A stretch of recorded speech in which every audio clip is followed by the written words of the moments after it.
साल की सुकन्या सुबह उठते ही आंखें मलते हुए अपनी माँ के पास गई। उसकी माँ माया सोफे पर बैठकर टीवी देख रही थी। मम्मी, मुझे मैगी खानी है। हाँ, अभी बना देती हूँ। वैसे भी मैंने कुछ और बनाया नहीं, तेरे पापा गए हुए हैं अभी ऑफिस की ट्रिप के लिए बाहर, तो घर में मैं और तू ही तो है। ऐसा करती हूँ, दोनों के लिए वही बना देती हूँ, आसान है, जल्दी भी बन जाएगी। माया आलस के कारण जल्दी से मैगी बना देती है और खुद भी खाती है, साथ ही अपनी बेटी को भी खिलाती है। ज्यादातर उसका पति ट्रिप पर ही रहता, जिस कारण वो दोनों माँ बेटी ही घर में रहती और वो जल्दी में दोनों के लिए मैगी बना देती। ऐसे ही समय बीता और अब सुकन्या 22 साल की हो गई। मम्मी यार कहाँ हो?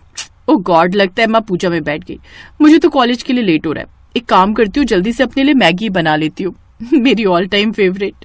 सुकन्या रसोई में जाकर मैगी बनाने लगती है, लेकिन मैगी बनाते वक्त वो कुछ सब्जियां भी उसमें ऐड करने लगती है और सब्जी काटते हुए उसकी उंगली कट जाती है। आउच! मम्मी!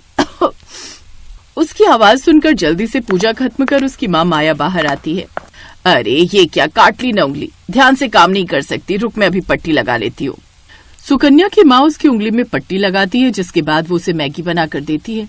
सुकन्या अपने माता पिता की इकलौती बेटी थी, इसलिए वो उससे ज्यादा रसोई का काम नहीं लेते थे, इसलिए सुकन्या को भी मैगी के अलावा कुछ और बनाना आता ही नहीं था। तू भी ना यार अंकित, पता नहीं कब तक यूं ही मेरे साथ तफरी मारता फिरेगा। ओ मैडम, तेरे लिए सीरियस हूँ मैं, समझा? ऐसा मत बोल। तो फिर क्यों नहीं आता मेरे घर मेरा हाथ मांगने? मैडम ऐसा है ना, पहले पढ़ाई पूरी कर लो और मेरी नौकरी लगने दो, तभी तो आ पाऊंगा ना। ऐसे ही समय बीतता है और अंकित की अच्छी नौकरी लग जाती है। वो मैगी बनाने वाली कंपनी में मैनेजर की पोस्ट पर लग जाता है। फिर वो अपने घर पर अंकिता के बारे में बात करता है और दोनों के परिवार वाले आपस में मिलते हैं। देखिए बहन जी, ये मेरी इकलौती बेटी है, बड़े ही प्यार से पाला है मैंने इसे, तो इसका अच्छे से ध्यान रखिएगा। आप चिंता मत कीजिए बहन जी, हम बहू नहीं बेटी ले जा रहे हैं।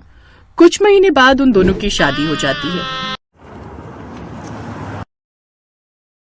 एक दिन, बहू जल्दी से मेरे लिए चाय बना दे, रोज तो अपने हाथों की पीती थी, आज से बहू के हाथों की पी लेती हूँ। जी माँ जी, मैं बस अभी बना कर लाई। सुकन्या जल्दी से रसोई में जाती है और चाय बना कर ले आती है। पीकर बताइए ना माँ जी कैसी बनी है। अरे रुक तो जा, गरम गरम पी लूं क्या, बहू है तू मेरी, ऑर्डर ना कर। सच ही कहते हैं लोग, ये सास तो सास ही होती है। आय हाय बहू, ये चाय बनाई है या काढ़ा, इतनी पत्ती कौन डालता है इसमें, इसे पीकर तो सर दर्द और बढ़ गया मेरा। तेरी माँ ने तुझे चाय बनाना भी नहीं सिखाया क्या? वो माँ जी मैंने पहली बार बनाई है ना, इसलिए। कोई बात नहीं, मैं सीख जाऊंगी। उफ, पता नहीं क्या होगा आजकल की लड़कियों का, बताओ चाय तक बनानी नहीं आती। ओ मैडम, तू उसे क्या बोल रही है, तुझे खुद कौन सी आती है? ये सुनकर सुकन्या मुस्कुराने लगती है और ननद पैर पटक कर अंदर कमरे में चली जाती है। कुछ देर बाद सुकन्या सबके लिए नाश्ता बना कर ले आती है। वो सभी खाने की टेबल पर बैठते हैं तो सामने मैगी देख हैरान रह जाते हैं। बहू ये क्या है? सॉरी माँ जी, वो मुझे खाना। वही तो पूछ रही हूँ, तुझे कैसे पता चला कि हम सबको खाने में मैगी पसंद है? जानती है कोई दिन ऐसा नहीं होता जिस दिन हम मैगी ना खाएं, लेकिन मुझे सब्जियों वाली मैगी पसंद है और मुझे स्पाइसी वाली। और सुकन्या मुझे अनियन वाली। तुम जानती हो ना, मैंने तो मैगी की कंपनी इसीलिए ज्वाइन की है क्योंकि इसकी वजह से मुझे अच्छी खासी मैगी घर लाने को मिल जाती है। मैं तो रोज वहाँ से 50 पैकेट मैगी अपनी गाड़ी में छुपा कर ले आता हूँ। हाँ अंकित, मैगी से इतना प्यार की उसके लिए चोरी भी, वेरी बैड। खैर, मुझे लगा था मैं ही मैगी की दीवानी हूँ, लेकिन तुम सब भी मैगी के कोई कम दीवाने नहीं हो। अगर मैगी वालों का बस चले ना तो हम सबको अपनी मैगी का फैमिली एम्बेसडर बना ले।